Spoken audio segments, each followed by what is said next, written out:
Welcome to Unlayered, the show where we explore next generation blockchains. I'm your host, Saul, alongside my co host here, Dave. And today we have a special episode where we are bringing in an Ethereum insider, Emmanuel Awosika. He is a technical writer and researcher in Ethereum R&D. You can find his Substack at ethereum2077.substack.com. And you've probably seen some of his tweets if you pay any attention to the Ethereum ecosystem. He writes a lot about the latest advancements on that front. Emmanuel, thank you so much for joining us today. Yeah, thank you for having me. I guess let's start with a very, very simple question. What is the problem with Ethereum? Why is there so much negativity around the Ethereum ecosystem? There's more FUD around here than I've ever seen before. And it's funny, compared to a year ago, the exact inverse is true. There's a lot of FUD around Solana and people are pro ETH. Now it seems like in a lot of ways that is flipped. So how would you describe the current issues with ETH? I think you could say it's the inverse of like maybe succeeding too much. So, for example, you have like the rule of century Ronox is like finally taking off. So you have like Base and Arbitrum and Optimism, and that's what we wanted. We wanted like these rule ups to become big and all that, but we also did not like prepare for like certain problems.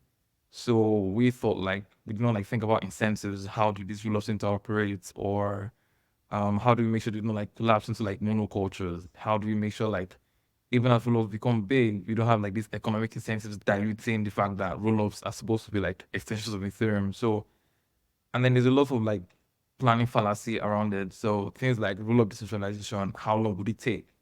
Things like roll-up scaling, how long will it take? Things like health fragmentation, how long will it take? And those things were like grossly underestimated. And now we're like having to like, we never planned for that because we're humans. But at the same time, we're not really like responding quickly enough to these problems.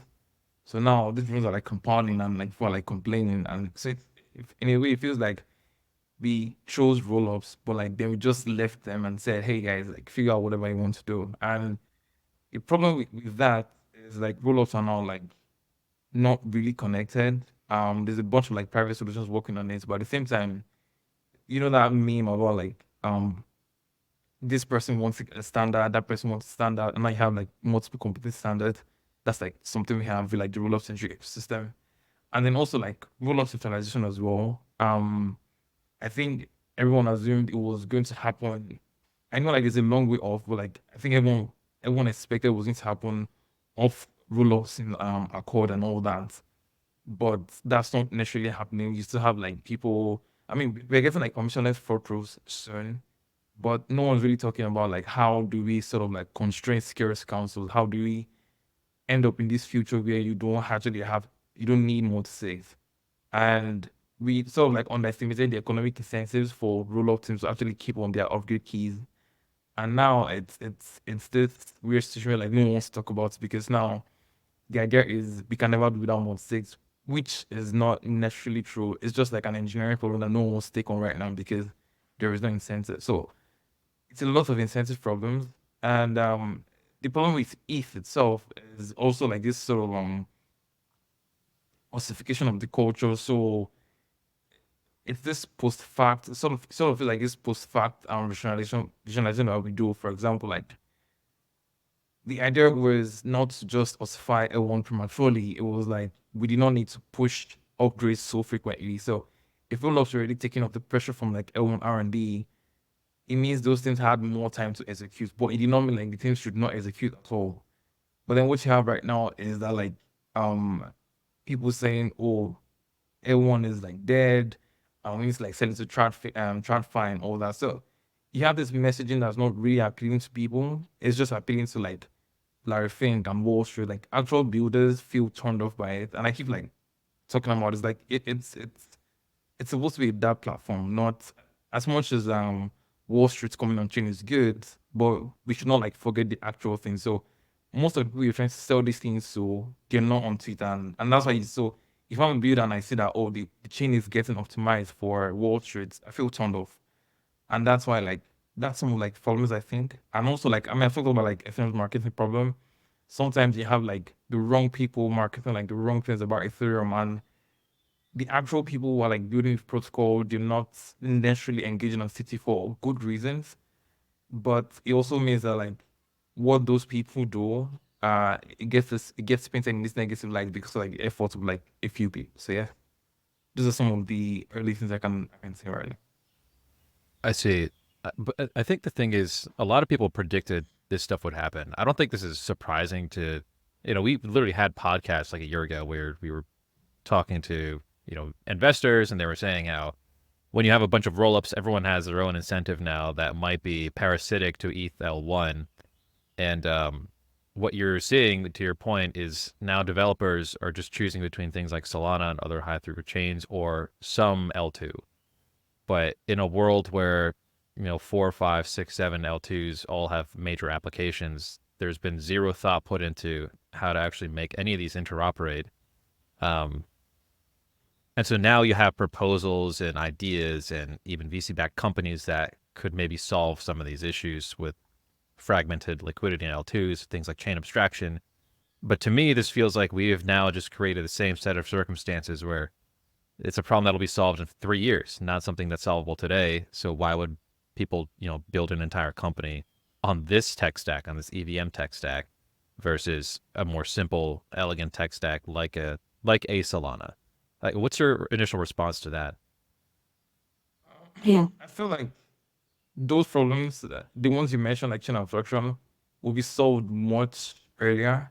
Like so the good thing about like about the and this sometimes I've like said in contrast between like Solana and Ethereum is sometimes it's good when you have like you sort of like lean into that free market philosophy, and then you just allow people to just compete solve the problems.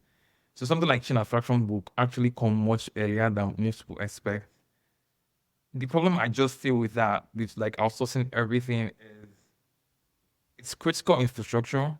So if you outsource like every piece of critical infrastructure without trying to like get so imagine like I'm building like one chain abstraction protocol, the other person is building another chain abstraction protocol, and no one says how do we have like how can you guys interoperate? Do you get like how do we avoid vendor locking? It's a problem because now like you have this physical infrastructure that like it's fragmented. So even though like people trying to like solve fragmentation are also causing more fragmentation. So even those problems are solved, there's still going to be unsolved problems that come from like the L1 not really taking the space in the development of the roll-up ecosystem. But you're also right that some of these issues are not going to be solved anytime soon. For example, like base pre-confirmations, which is considered the gold standard for roll-ups, is not going to like come anytime soon. That's like 3, 4 years in the future.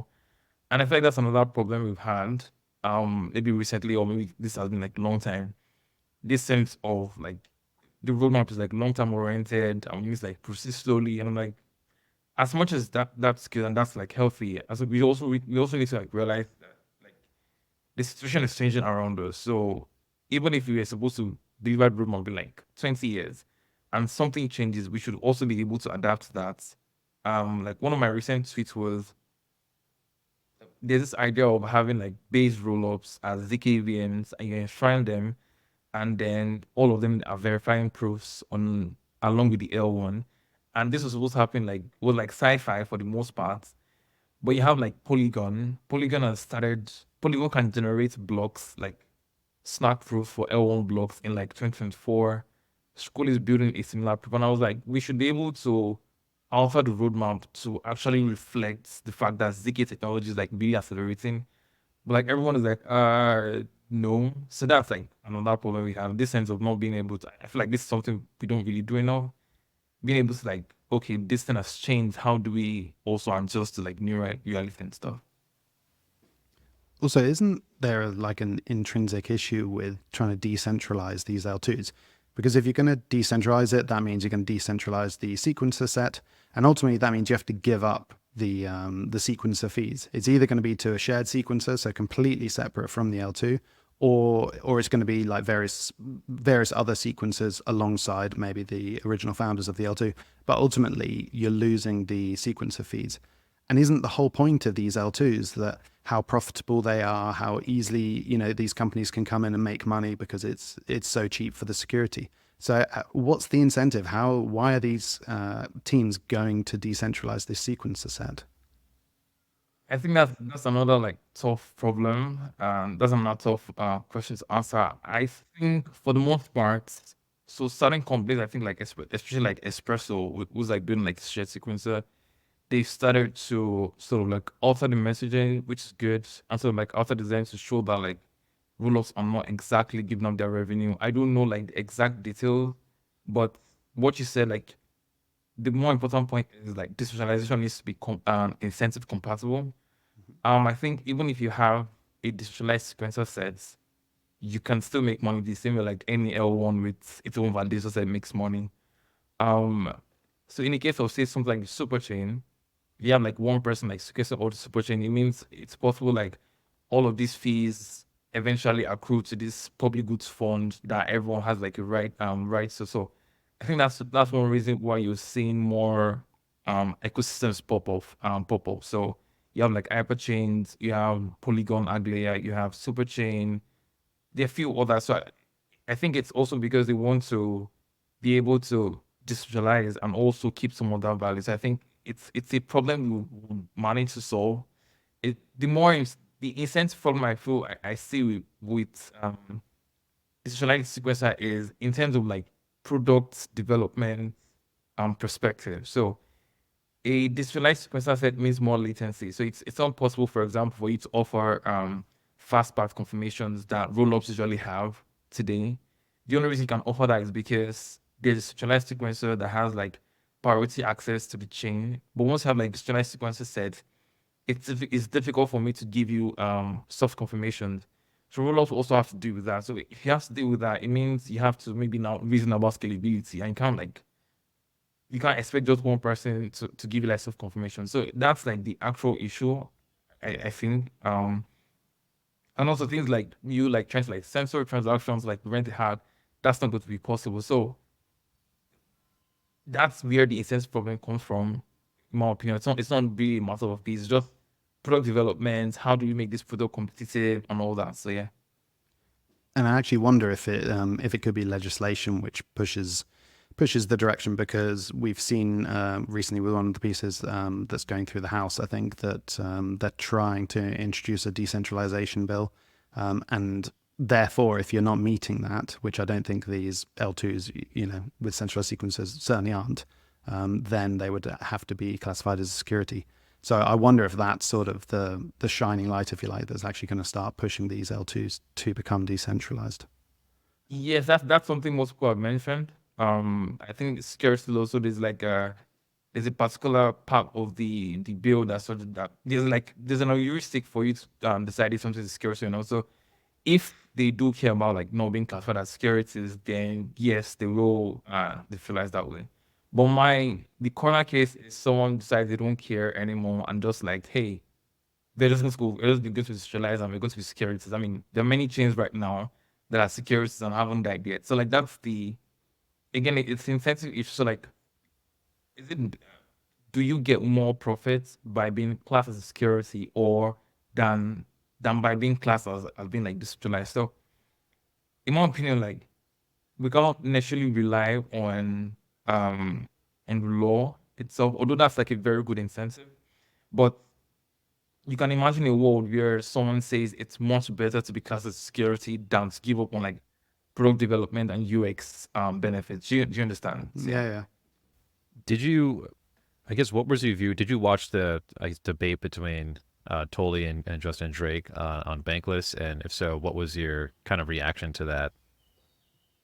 I haven't watched it yet. The only part I watched was the short snippets where like it was those idea of like Ethereum has won and all of that. And I think that was because I've been like also talking about this, I like made memes about like Ethereum exceptionalism. That's like my take on like Bitcoin maximalism, and I don't think it's healthy. And this is like my personal opinion. I don't think it's. I mean, Scooby had like this head start and stuff, but like I'm usually like very of the view that even if you won everything, it doesn't matter if you win one more. So instead of trying to like sit on your laurels and say, hey, like roll-ups, yeah, roll-ups are good and all that, but like they haven't scaled up yet.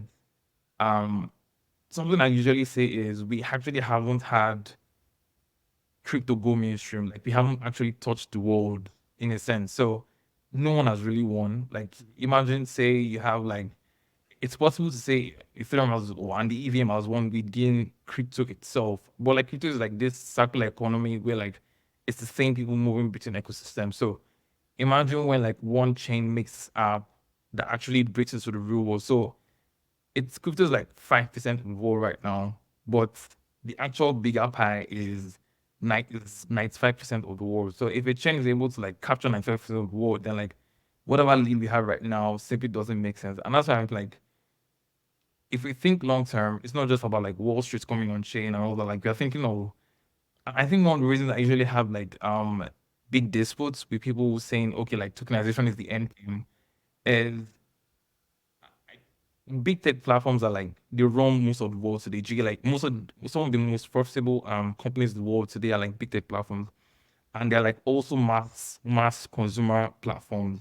So I feel like the best like ecosystems that end up winning are the ones that like appeal to as many people as possible. So if you're like optimizing for a very small set of participants, then like that puts you in this not very good position. The only way like the thesis works out is if crypto doesn't go mainstream, and we all want crypto to go mainstream. So yeah, Yeah, because you say 5%. I think there's sort of 10 million max, like monthly active users, and crypto could easily scale to 1 billion. So, I mean, I think it's like 1%.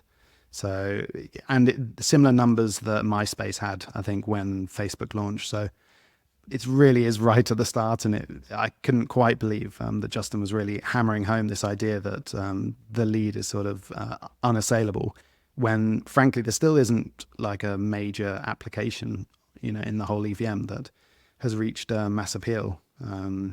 So yeah, I found it a bit shocking. I mean, I think the good thing about Ethereum is, I mean, the same way I tend to like have views that like people disagree with is like everyone can just come and like have their views, and we have this sort of robust system of like checks and balances that ensures that one person doesn't. That's why like credit neutrality is not in main, because you have like many people participating in the governance process. So the governance process doesn't reflect like the opinions of one person. Like just as I was talking, like yesterday, I mean, I mentioned like a blog post, like people were using like blog posts, and then like you have like other clients saying things like we need to be able to keep the EVM ecosystem relevant. So like EOF is the biggest and obviously EVM like a long time. And like I said for the show, it's been 7 years in the making.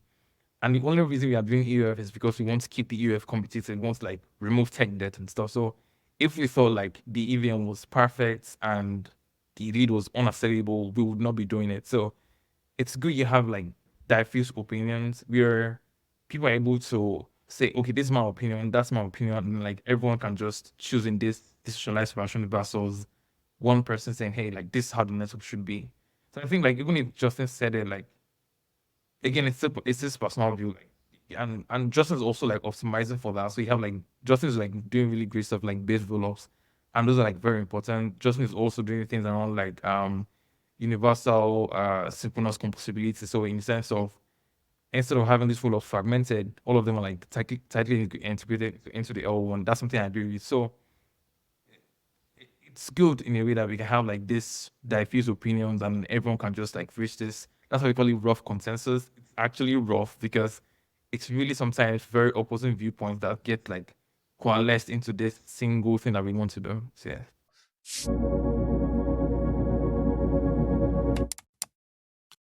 What's your view on stablecoins? I know you write a decent amount about them. Because I guess one of the points we made earlier is who uses crypto, right? And in emerging markets, I would make the argument that no one touches anything with ETH. That's kind of the reason why Tron is such a dominant stablecoin ecosystem in emerging markets for the lower fees, and Tether has just such high issuance there. So, can you give us a breakdown of how you see the world of stablecoins today? I think stablecoins are the one crypto application that makes sense, at least to most people. Um, I come from like, I come from like a developing country, so I know what it's like to have your local currency like wrecked by inflation, like runaway inflation, and see like things increase almost every time. So I can definitely see the appeal of stablecoins.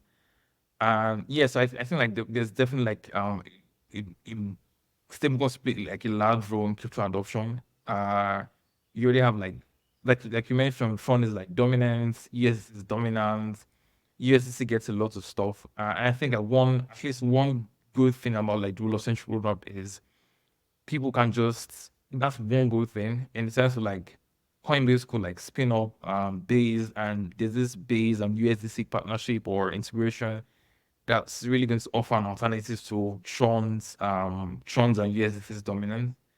So I think going forward, like stablecoins are going to like be really critical. I don't have like a lot of views about it because I barely ever talk about like economic aspect of crypto. But if like crypto is going to go mainstream, then we obviously need things that normal people can use. And that's something like I keep saying in general, like tokenization is great. Tokenized bonds are great, but you actually need things people can use. Like this is how you legitimize tech. And I think one of the reasons why no one ever defends crypto is because they'll ask you what can you do with this? I mean, if it's and even with stable coins, we need to actually have this value proof. Someone can say something like, you can send money to Revolut. What's the difference between Revolut and USDC, for example? So you need to actually solid answers and say, hey, this is actually why this thing matters. I think another thing about like stable coins is, I think based on my limited knowledge, is you're entering this sort of like regulated post-regulation world where crypto is entering mainstream. We now have to like deal with the hairy parts of like regulation. I think I saw this announcement from Maker. So they're having like two stablecoin designs. There's a decentralized version, then there's a sort of centralized regulatory compliance version. And I think like you see more things going like that. I talked to someone who is doing a stablecoin that is regulatory compliance according to MiCA rules in Europe. So I think that's a trend you see going forward as well. Yeah, I think USDT like can't just be the global stablecoin, and USDC sort of represents this regulated Western currency, and I don't think USDC is going to grow to domination on Tron. So I think there is this huge opportunity for maybe more of a West-focused regulated stablecoin to enter the fore. Obviously, I think that Solana also stands a good shot of like being one of the major chains to facilitate that. But for sure, the link that the base has, obviously being invested in Circle, I think is also highly plausible that could become a sort of mainstay of stablecoin activity. You mentioned previously about the tokenization, and that seems to be like one of the big memes at the moment about Ethereum. But what happens to these assets? So that they're launching on Eth L1, as I understand, but I wouldn't imagine that trading is going to happen on Eth L1. So do you think that the next stage is going to be layer twos raised by the, I don't know, JP Morgans of the world, and that's where the actual trading for these assets will occur? I'm just trying to understand, because it's all well and good that they're on the L1, but I can't believe that everyone's imagining that we're suddenly going to trade on the L1, especially given Justin Drake's view that, everyone should get off the L1 immediately. I think part of the idea is for them to like migrate to like L2. Honestly, I think the thing with like tokenization idea is, I think one part is that like I haven't dug into it enough, but because it has like so much like Wall Street vibes and it's like just like digital bonds stuff. So, but you could imagine a world where you have like these things going on L1, and if anything, so like, to your point, if anything happens there that needs to involve trading, like actual throughput and stuff, then it's going to make sense for someone to like do on L2. But if it's more, so I think there's this idea of like having them like settle these transactions. So if it's not a lot of transactions happening on like around this like tokenized securities and all that, then yes, they can like use L1. And in fact, like that's like something with the tokenization meme is like, these people don't care about store transactions, they don't care about high fees, so Ethereum is perfect. I'm like, just because like we found like one use case where people don't care about like high fees or store transactions doesn't mean this should be the end game. So even if you end up in a world where tokenized securities can be traded on chain, they can be settled on chain. It should still not be the ultimate end game for Ethereum, and that's something like I'm like speaking out about a lot here. So you spend a lot of time looking at different EIPs and thinking about the future of Ethereum. What are some that you're really excited about that you think could really change the game? Yeah, so like EIP 7702, like I mentioned, it's been like originally it was going to be EIP 374, and it's had like this very long and controversial history. In fact, like it came out before it was around before ERC 4337, but then like there were lots of issues. It was going to like result in like in a fork. You need like forks to get it done. There were like security concerns around it. So we had like this solution that doesn't require like a consensus figure out ERC 4337. And that's like the whole meme of account abstraction. And account abstraction is like really powerful. Like if you're trying to like build things that normal people can use, you're trying to build apps and security models that people can understand, then account abstraction is like one of like Ethereum's best features for me. And for like EIP3, EIP 7702, which just like builds off like 374, you have like gas sponsorship. So sometimes you have to hold ETH, and that's like a pain point for most people. You have to like buy ETH of some CEX before you can like use it up and all that. But with gas sponsorship, you can come in and maybe like someone drops the ERC tokens or anything like that. You don't have to like actually hold ETH to use your app. So on ramping becomes easier. You can also have like transaction batching. So you try to like interact with this contract and all that, and you realize you need to sell like maybe 5 transactions, and that's like, I mean, on minutes, gas is really expensive. And for you to do 5 separate transactions, that's like problematic. So with transaction batching, you can just like, join everything so long as like they are related and stuff. Also now you can now see more in terms of like more flexible, and I maybe get some things wrong, but like more flexible authentication mechanism. So instead of having to use your private key to sign everything, you can have you still use your private key to sign things, but I believe someone should be able to sign on your behalf. You can have like multi-party authentication where it requires like 2-3 people. So if there's my account and I don't want to use just my private key, I can have like Dave and Sal sign, like they need to sign a transaction. So in a way, if my account is compromised, then Dave and Sal can like protect my accounts and all that. And there's a bunch of like ton of use cases. So in terms of this brings more programmability to externally owned accounts, and it makes crypto safer. It makes crypto more enjoyable in a sense. It gives people this sense of like this is the security models are already used to. So social recovery schemes, for example, where if I lose my private key or it's compromised, I don't have to feel, oh my goodness, I'm drained or like anything like that. They even South could block access to the account, or they could revoke the original private key. Uh, if I need a new private key, I can say, hey, Dave, Sal, I lost my private key. I'm the owner of this account. I'm your friend and all that. I'm like getting new one. So there's a lot of like UX improvements that come with EIP 7702. And you also have so UF is one area where I'm like dug into, but it's significant enough because like this is something I've seen like a couple of devs call for. It's a big suite of EIPs. I think like 5 or so EIPs. It's been in the works for 7 years. That's like how much work was gone into it.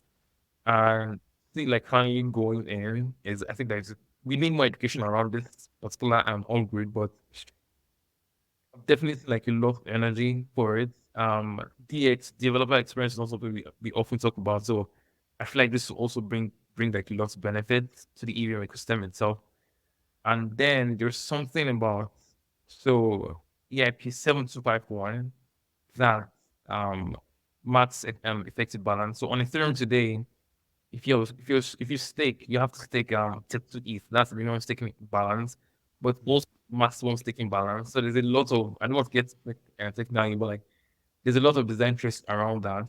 But the constraint it puts you in is each time your balance rises above the two ETH, anything else is withdrawn immediately. So if you have like 34 ETH, the 2 ETH on top of that is not any reward and will be withdrawn to like your execution layer address. And but you have like these LSC protocols, even normal staking pools, they want to like maximize yield.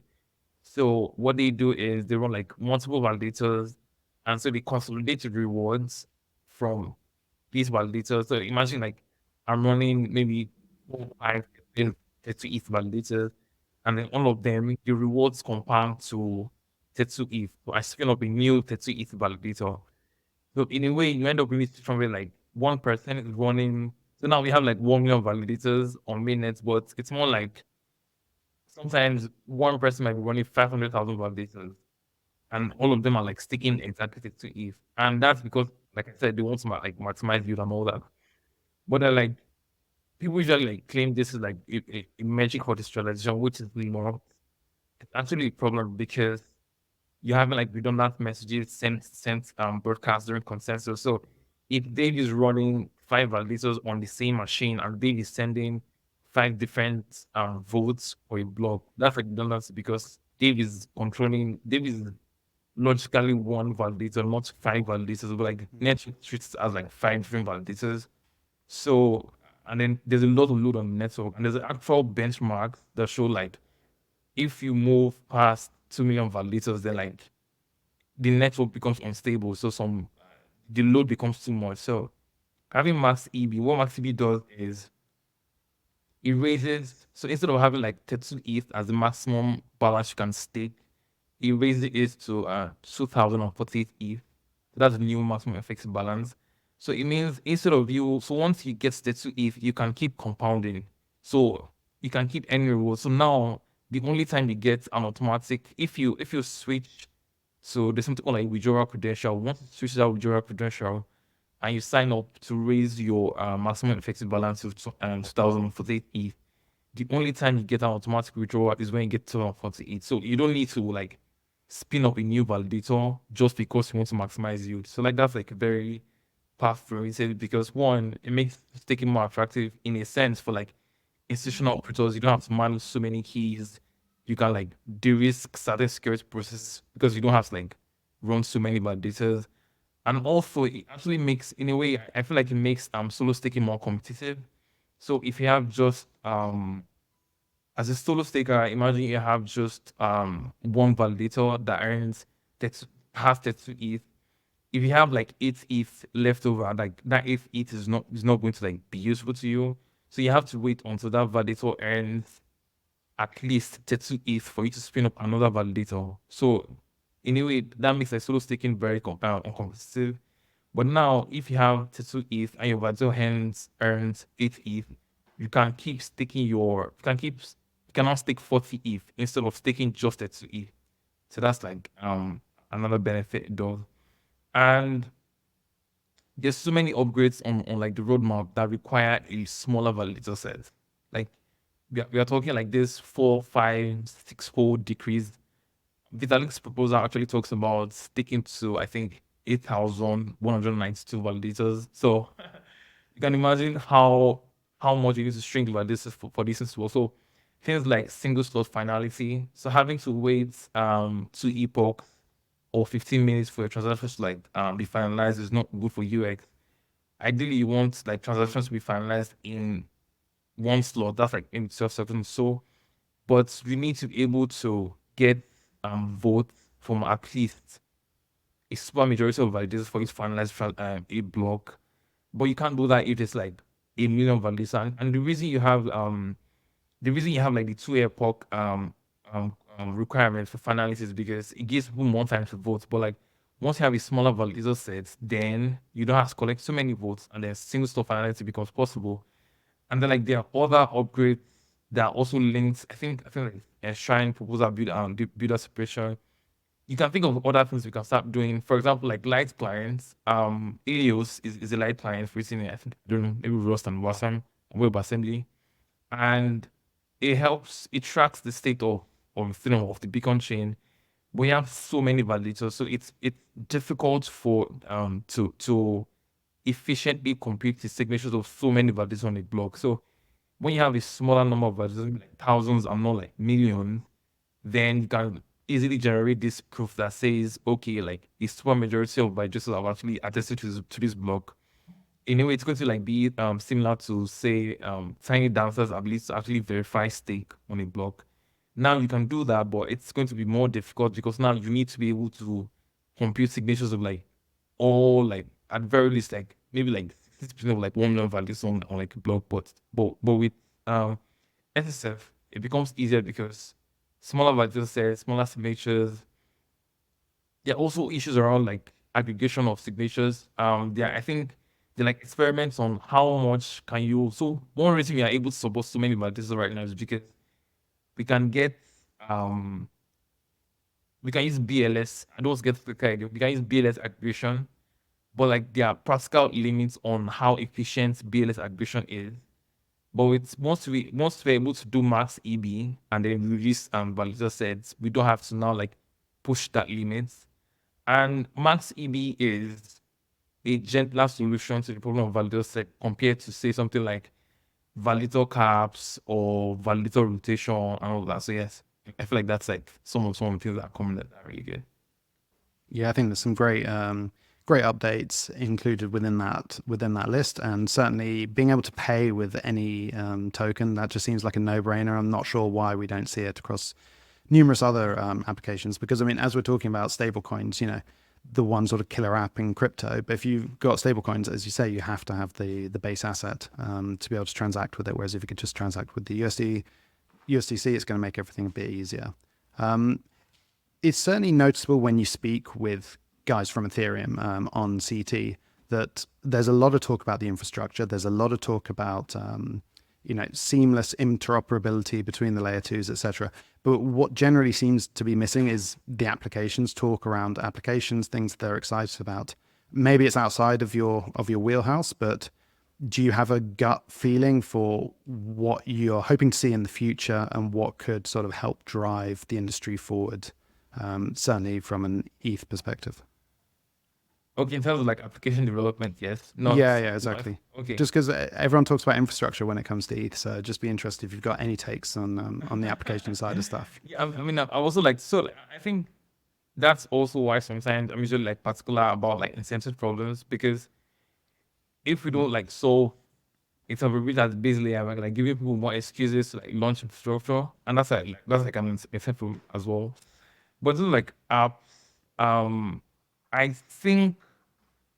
I think in general, so one thing I think is scalability matters too. So a lot of apps that make sense need a lot of scale, like actual lot of, so not just a lot of scale, but also in a sense, I feel like they might need that shared state, that atomic composability you guys talk about so often.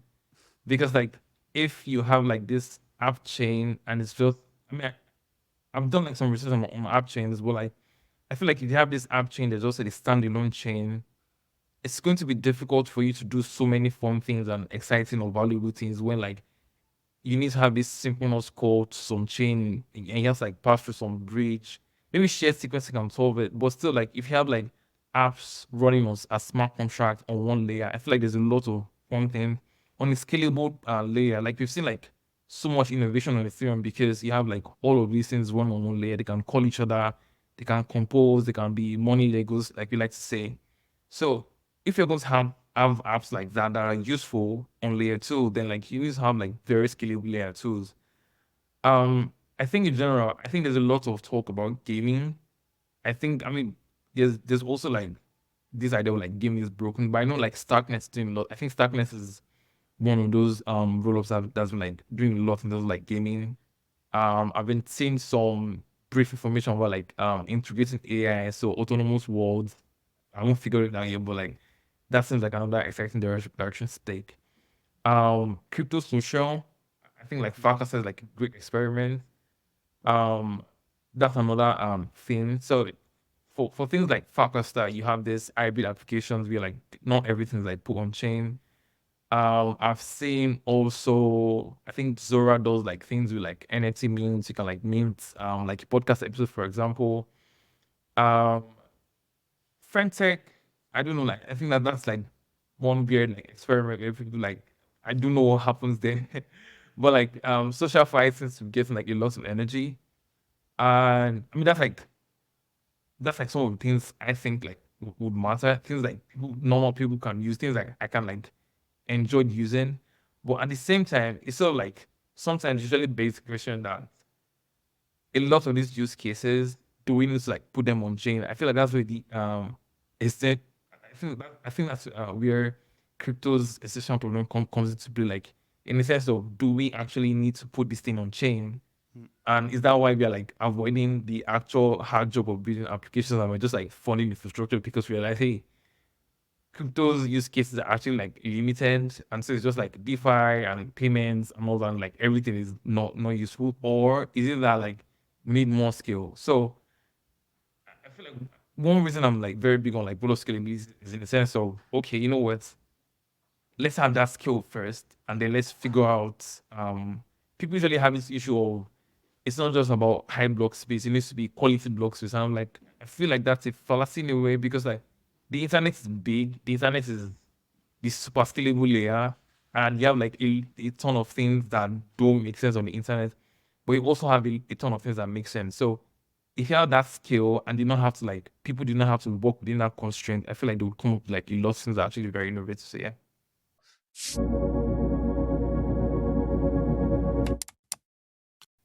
I see. Let's flip the script a bit. And what's your view on chains like Solana?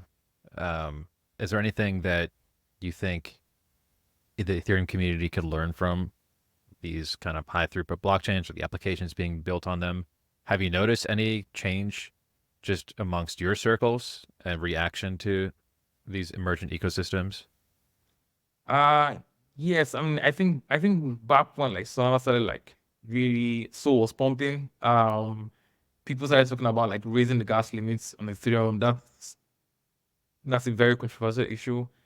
And you had like more, I think it actually led to an EIP. There's an actual EIP, I think EIP, I can't remember, maybe 7263, that's related towards really raising the gas limit. Um, we've also, and I did also talk about like Vertical trees. So Vertical trees allow validators not, they don't have to hold state to execute blocks.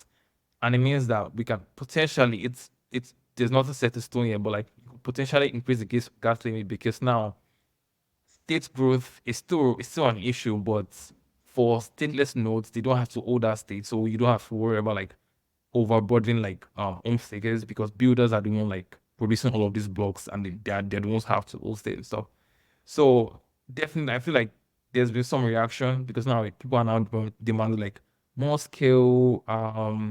You have like a wave of projects. So there's Mega ETH, there's I think there's Echo, there's Eclipse, there is a bunch of like projects. Even Starknet is also like pursuing parallel EVMs. There's Monad, there's Scroll. I think Scroll released the paper. So obviously like people are now like starting to say, hey, these guys are like doing something with like parallelization, like what can we do? And also before, EVM equivalence used to be the gold standard. It's still the gold standard. Like you should be able to like take your contract and just port it to layer two and you should work without like issues. But obviously, like Solana is like Rust and isn't like EVM compatible at all, and it's still successful because people are able to work with it. I mean, it allows people to do certain interesting things they will not be able to do in the EVM ecosystem. So now there's also this wave of EVM plus where people don't necessarily feel like they need to follow the EVM spec down to the letter, and it's also allowing for like more innovation. So Arbitrum Stylus has this WebAssembly thing that allows you to compile from, I think, raw. So like you can write contracts like raw, C++, and C, and it has like memory optimization. It has like a lot of goodies that just because it uses Wasm, but like Wasm is also like it's EVM compatible, but not necessarily like compatible in the sense of you can just put your stylus contract to run in the actual like Ethereum virtual machine. But the fact that people are now sort of like exploring EVM compatibility means that like we are now learning that hey, we can also build EVM compatible systems that work, not just EVM equivalent systems. Also, I think in terms of, I think something that I do appreciate about like Solana on other ecosystems is being able to take like Pareto efficiency to this very extreme conclusion. There was this tweet I interacted with a long time ago where someone was like, Ethereum's actual problem is not this million thing you're trying to solve. It's not shared sequences. Although like I disagree with this in a bit, but like he had the point like Ethereum's problem is not shared sequences or intent or base precomps or chain abstraction and all that. It's actually scaling. Like once you scale, it's like this hydra. Like it's like once you cut off the head, a lot of things become easier to solve. And I've talked about this before. Like if you have like few big roll-offs, like really big roll-offs, you will not need like maybe like 20 like billion L3s and stuff. And so like we're not really so in a way like that. I mean, so we have like different parts towards like scaling and all that, but like even though we are trying to like do digitalization as well, we should also have this focused sense, this focused direction of hey guys, this is what we want to achieve. How do we move forward? I talked about this like in one of my teachers was like it seems like this science lab, like it's like things are like blowing off and like they're making magic and all that, but it doesn't feel like you're moving in this straight direction. But like that opinion is changing because I've been seeing like more written communication. So developers are saying, hey, this is how we want the L1 to evolve. This is how we want L2 to evolve. Actually, there was this poll from a code developer that was like, what's the biggest UX pain point to you? Is it L1 confirmation time? Is it L2 fragmentation? So I feel like if you're able to have this focused sense of development, okay, we've gone all in on rollouts. What should we care about? It's about like interoperability. We should care about crochet standard. Even if you don't have like an enshrined bridge, if that's like too much, even if you're going to implement IDC at the base layer, let's have some crochet standard and make it easier to navigate crochet ecosystem. It could be something like unified address format. So your address format on base should not be different from your address format on optimism. It should not like be that confusing with stuff. So we should be thinking about like full of decentralization. How do we actually full of decentralization is not this impossible problem. It's an engineering problem. Like, I've said this before. You need like multi-provers. You need permissionless multi-provers. You need formal verification. It means like be able to formally verify contract and ensure that the risk that they have bugs like very low. There are a lot of things that we can start doing right now that will push us very, very close. Versus this whole hand waving that we do, like, oh yes, display someday without actually having mechanisms to do that. So that's something we can learn. So hey, also a sense of urgency. Like so roll-up teams have this sense of urgency. That's why, like, for example, in 2022, in 2021, there were no production EVMs around, like EV complex. Like the only EVM we had were like application specific. So you had like ZK Sync Lite, you had like Loop Brain, with just DXs. But between it's just 2, 3 years, you have like major production ZK EVMs. We already proving L1 blocks. And this is because these teams have like this sense of urgency, this sense of hey, these things get done immediately. Like within the actual ecosystem. So we don't necessarily have that. And it would be nice to have that. Actually, not just because of like it's a $400 billion network, let's not big things and all that. Like, and I think it's something that I do a lot on Twitter. Like, if we take every perspective to its extreme conclusion, like there's progress. There's also we should have the sense of like there are limitations to this idea. Like Bitcoiners, for example, we say, hey, like it's too dangerous to do upgrades. Like that's the logical conclusion of it's too dangerous to do upgrades. We should not push anything. So you should also have this sense of like time and energy are not like infinite. Like as much as we want to be long-term oriented, we should also realize we have this responsibility to take care about the market. That's also something I think it's a sort of like drive I have. This sense of we don't like listen to the market, we don't care about the market and all that. I'm like,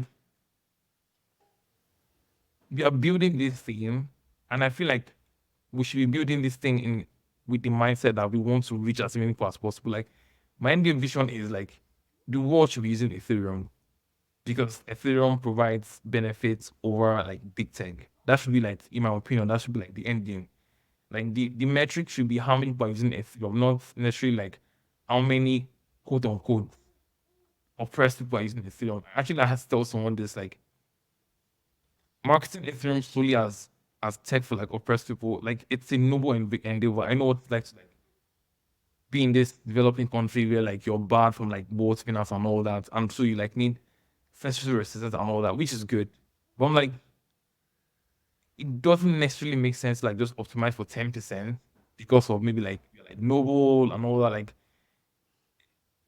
I had this very cryptic tweet where I said, there's this trick question people ask, like, would you rather pay $1 million for one person's surgery, or would you use that $1 million to say something like pay for like education for say 10 people or 1,000 people?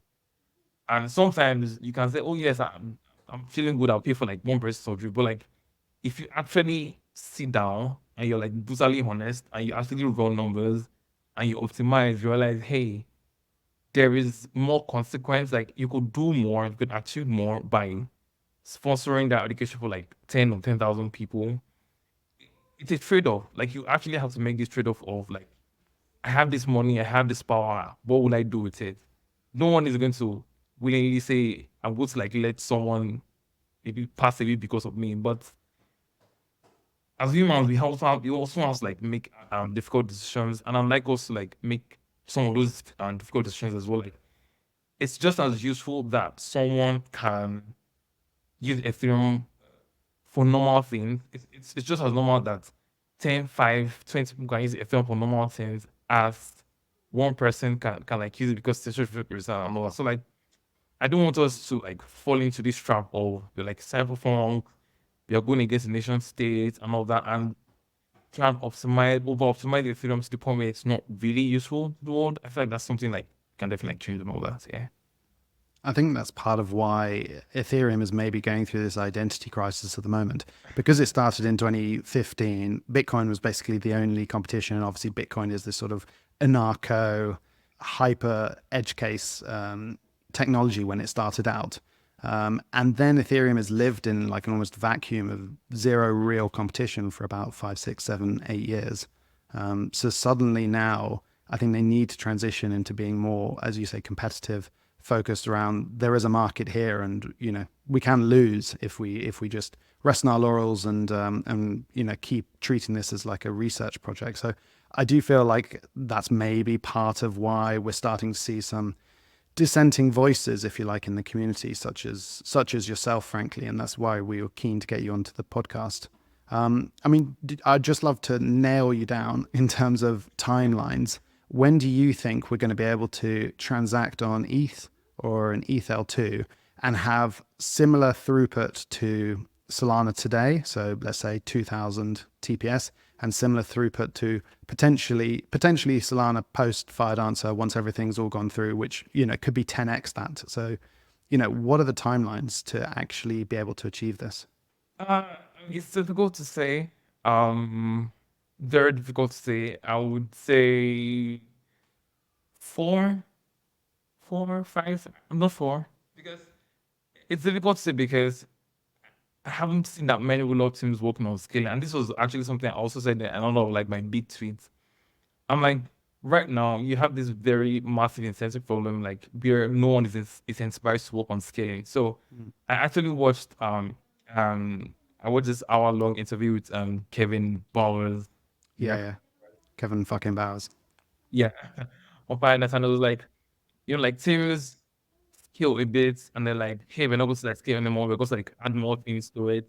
The way he said, like in the sense of like, they don't want to scale one thing, they want to scale it a bit and just add more things in the new, like horizontal scalability. That's what we have right now. So teams that are doing say 20 TPS or mass case 100 TPS, instead of trying to like focus on that. So engineering efforts and business development efforts are spread to building interoperability solutions, expanding my ecosystem, and like no one is really actually figuring out how to actually scale beyond like a few things like say Mega ETH or Eclipse and all that. So that's why I'm like saying maybe like 4, 5 years, because I don't know how fast that scaling technology would because most of the energy is going into interop at the moment. Most of that energy is going into proving at the moment, and not enough into say like actual scaling.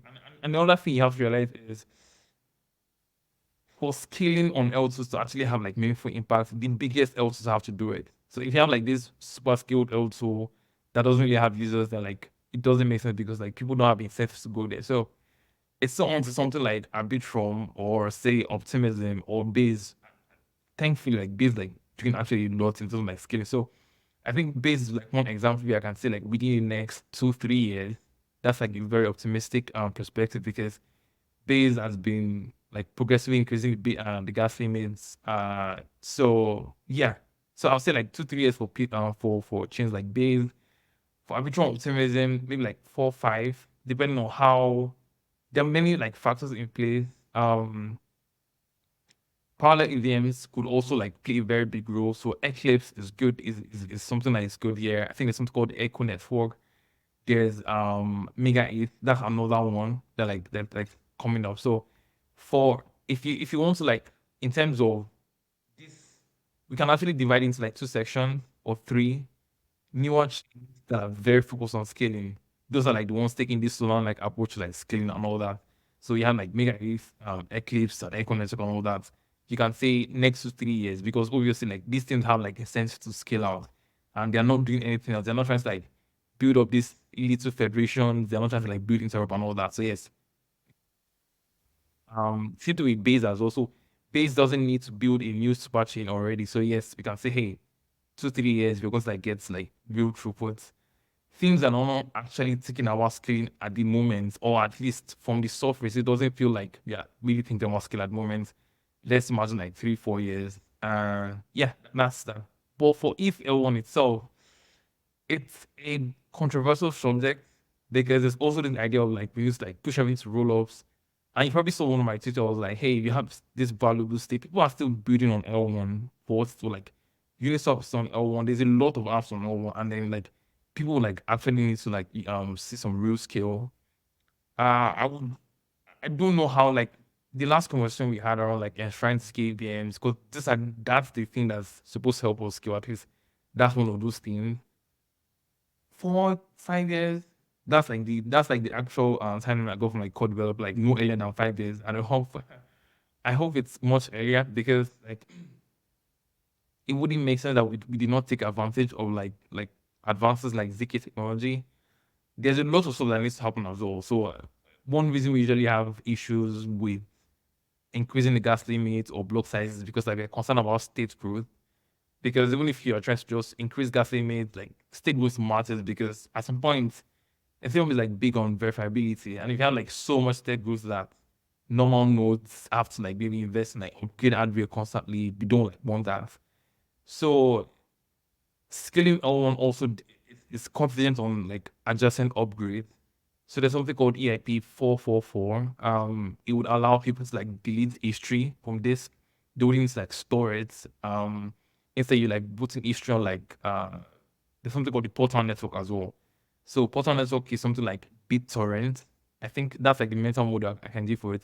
It's like BitTorrent for crypto. You can store pieces of states, pieces of history, so stuff that should not be on the main chain. You can put on like the Portal network and like no. And the nice thing about Portal network is no one needs to like hold everything. So that data is like sharded into pieces. So once you have like the Portal network, storing like ephemeral state and like history and all that, you can start like increase like block sizes because now that data is like the only reason you like knows this to hold that data right now. You don't need like history to like validate the chain. But the only reason like you're asking knows to hold it right now is because there's no efficient, decentralized, secure like out protocol solution. So if you have like the portal network go live and they have like EIP 444 with history EIP expiry go out as well, then yes, you can like start thinking about scaling, and then hardware, like improvements in like hardware for like proving hardware as well. Then you can start thinking about like ZK snarking the L2, the L1 as well. So I'd say like 4-5 years, but that's if you're still actually like thinking about it. I feel like a lot of clients are still thinking about it and like would definitely get there. We already have like vertical trees coming. So the vertical trees, snarks, issue expiry, it's definitely like and the very least, I don't expect that forever would be stuck at like 30 million gas and all. So yeah.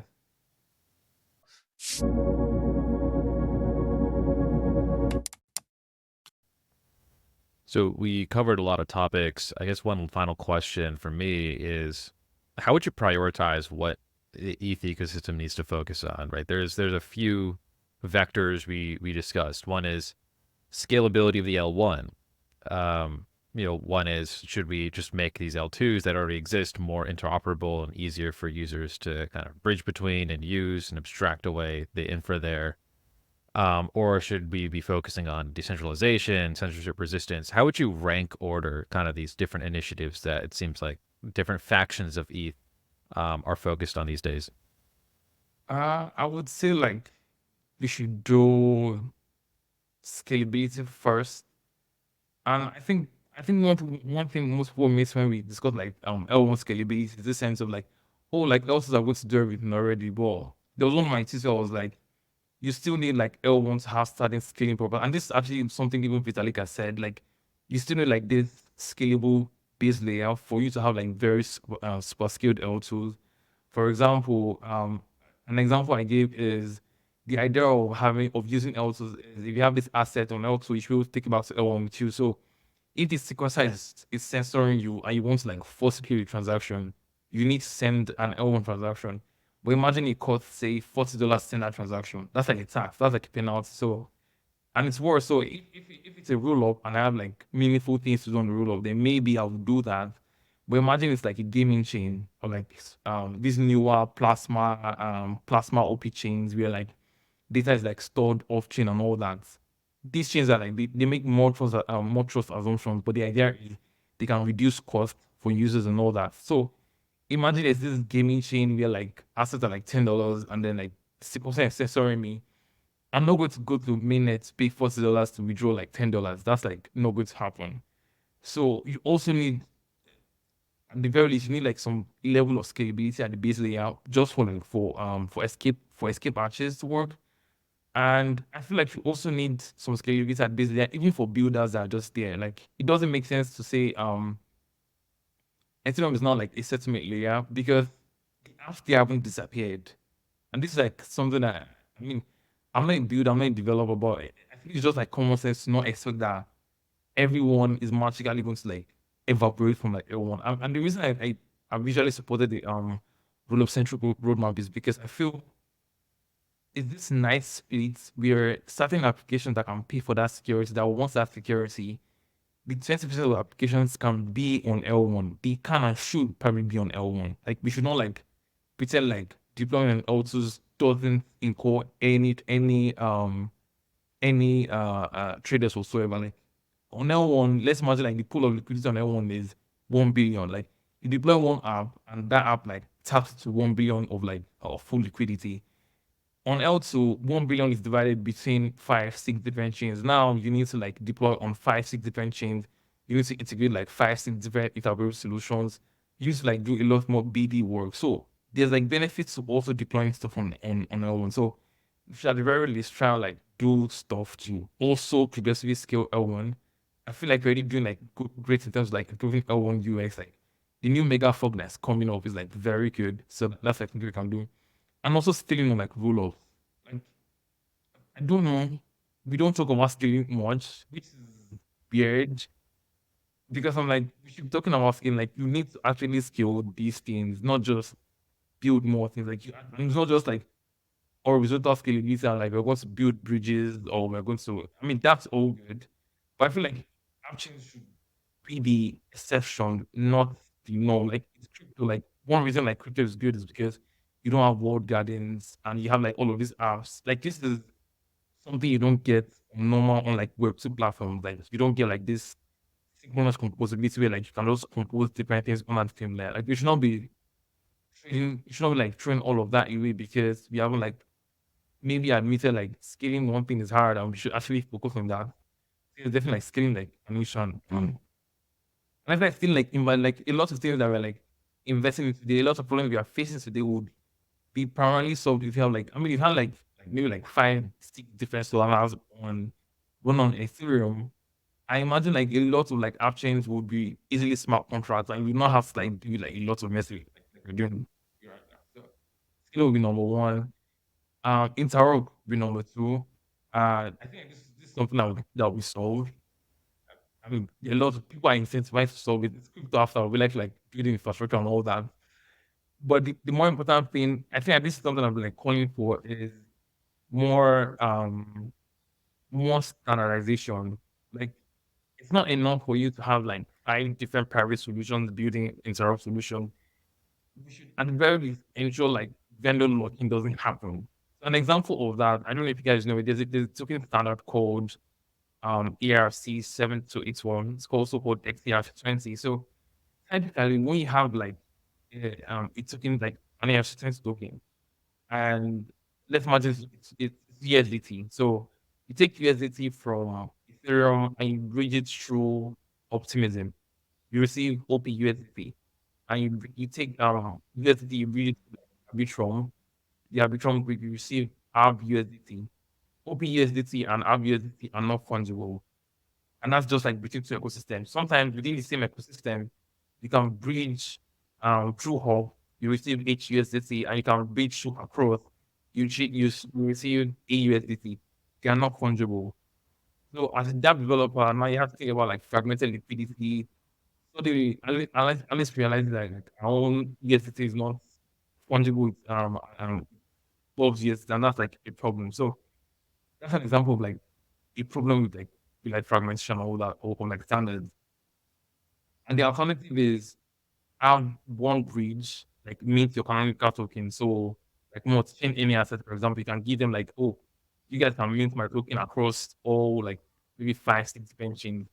And now like Alice can swap a bulb on any chain because like it's just one person minting those tokens. But then if that bridge is hacked, you're like wrecked. Like it's just one bridge. And then there's like no locking.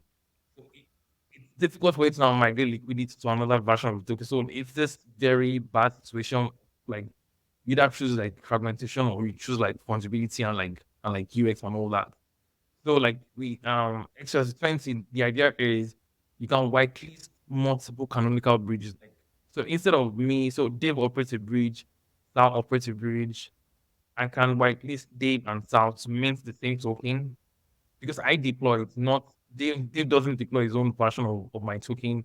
Sal doesn't deploy his version of my token. There's one token, and I'm giving you both permission to mint it. So even if Dave is operating a bridge on Optimism and Sal is operating a bridge on Sal on like so let's imagine you're operating 2 bridge swaps for the Optimism ecosystem.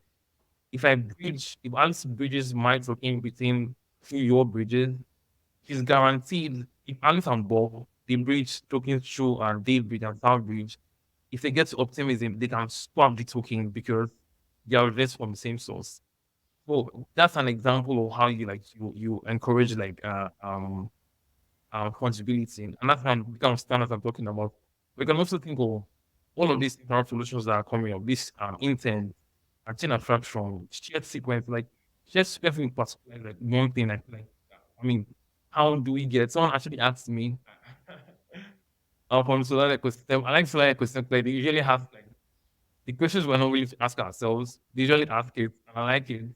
Someone was like, how do you get like Spartan to talk to Aglia? How do you get Aglia to talk to Madara? For Madara is like Stacknet's version like Spartan, like, and that's an important question. Like, you should not have like these federations where like it's impossible. Like, if I'm on Spartan, then I'm on Spartan. I can never talk to anybody from Aglia. The only way to talk from Aglia is if I trust some maybe like some more stick bridge. That doesn't like necessarily work. We have some sort of actually IBC.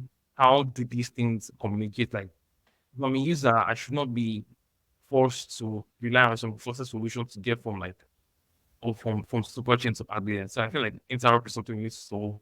And then also like base configuration, shared sequence for the L1.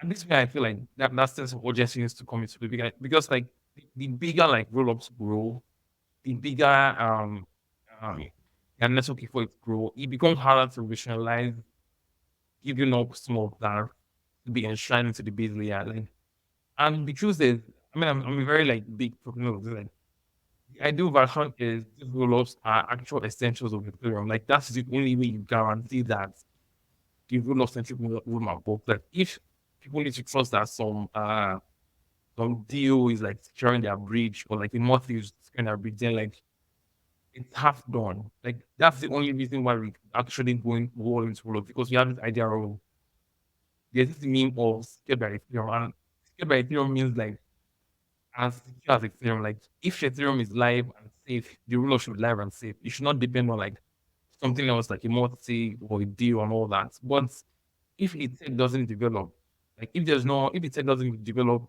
immediately or as soon as possible, or when the tech develops, it's not really economically efficient. For example, we don't figure out the way for rollups to earn part of those expensive fees. No one is going to adopt, and when no one adopts it, then like we're just like end up in this situation where like rollups aren't really as connected and as integrated into the business as it should be. And I think secondary stuff and specialization like I feel like very dual into like tokenization. But like that should be like stored. And I feel like it's not because of like we don't want like if you want to like essential restart and all that, but I feel like there's this sometimes there's just cognitive mistake we make where we don't realize like there's a lot of moving parts. There's like only so many things you can put into the protocol. So for example, there's a lot of energy, there's been a lot of talk about the fact that you have like just I think 5, 7 builders building a lot of Ethereum blocks, a lot of Ethereum blocks. That's like super builder. Like they are literally the ones building like maybe 80, 90% of Ethereum blocks. Imagine like maybe one of those builders started like censoring, which they did after like 200 card sanctions. It's not like builder censorship is a good thing, but like that example shows us, and that example. So after like builder censorship started happening, there was this like energy to like build what conclusion means. And we get to like so many designs. I think now like 10. And we found it difficult to get inclusion lists right because guaranteeing session resistance is actually hard. And it's good we are doing this. It's actually like very good we are doing this. But at the same time, I feel like we're optimizing for edge cases that don't always happen frequently. Like Single Cash was an edge case. We haven't actually got an lot of it. I'm not saying we should wait once we get it, but like in the sense of one thing like something controversial. I don't know. It should not be controversial. That I often say is big tech works like centralized infrastructure. Like I mean, we're on this centralized platform. It works. It's not. It's like dystopia. Like a lot of sometimes in crypto we just like pretend like oh big tech is bad and evil and blah blah blah. But like Twitter works. Your bank works.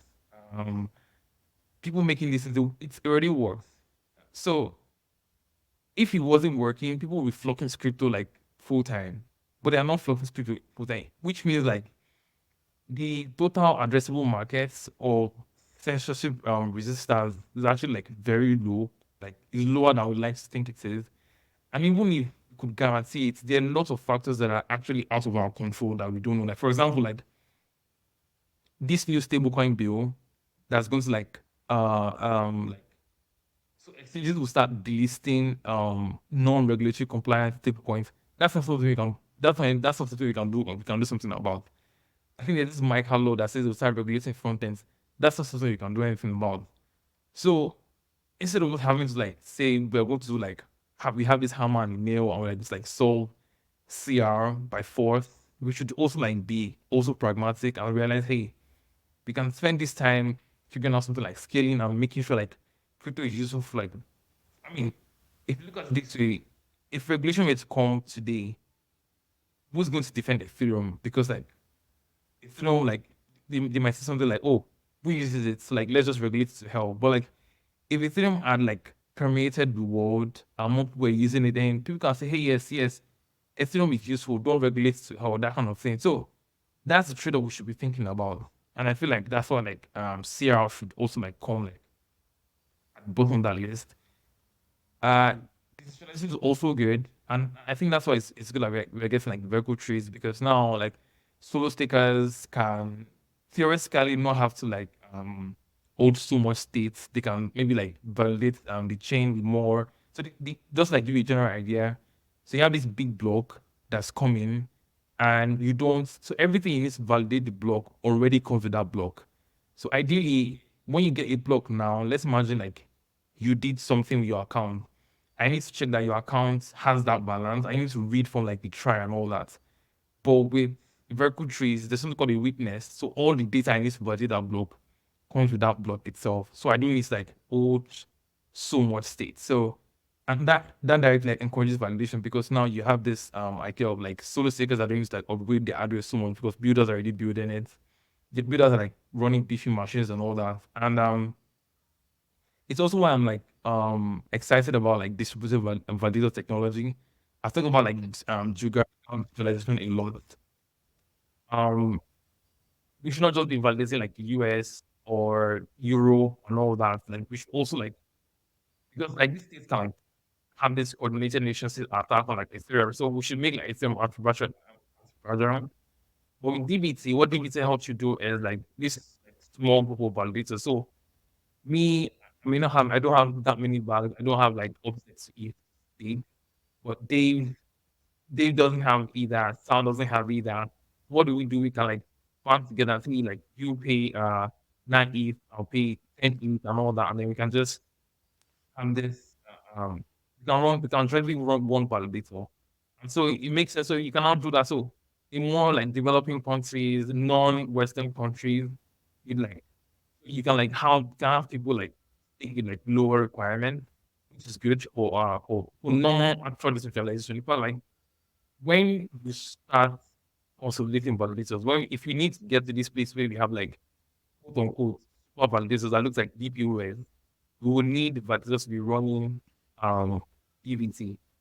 It doesn't make sense that one validator has like 1,050 or 4,006. We want at the very least one validator which we run back. This may be something like 2, 3, 4, 16 people, however large that pool room can be. So that's another way we can actually like encourage fertilization. I know like Lido is also like pursuing this path. I know Lido like gets a lot of flack and all that, but they've actually been pushing digitalization in this way. So like have this community staking module, so the stakers can come into the operator set, they can band together and say, hey guys, they're going to contribute like maybe 4, 5 ETH, and then I think Rocket Pool also has something around like mini pools. So yes, that's like areas I feel like we can work in terms like trading as well. So yeah. Yeah, we quite the long list of things there. So I Ethereum think is like very ambitious. So yeah. yeah, I think but what you say makes sense, and I think what's awesome is you've put all this on paper. And so I would encourage our listeners to definitely check out all of your tweets as well as your blog, where you really do a great job of kind of describing these in detail. And what I love about just reading some of your materials is it's pretty contrarian relative to the rest of Ethereum and the Ethereum mindshare, and a lot of refreshing takes on just how the roadmap should be advanced and what researchers should focus on. And so we appreciate you taking the time to kind of just help us understand this side of crypto, which is a world that I don't think either of us spend a ton of time in these days. And, likewise, I think you've been a great conduit to sort of get inspiration from the Solana world. And I think both ecosystems can grow and prosper by having these types of conversations. So super appreciate you taking the time.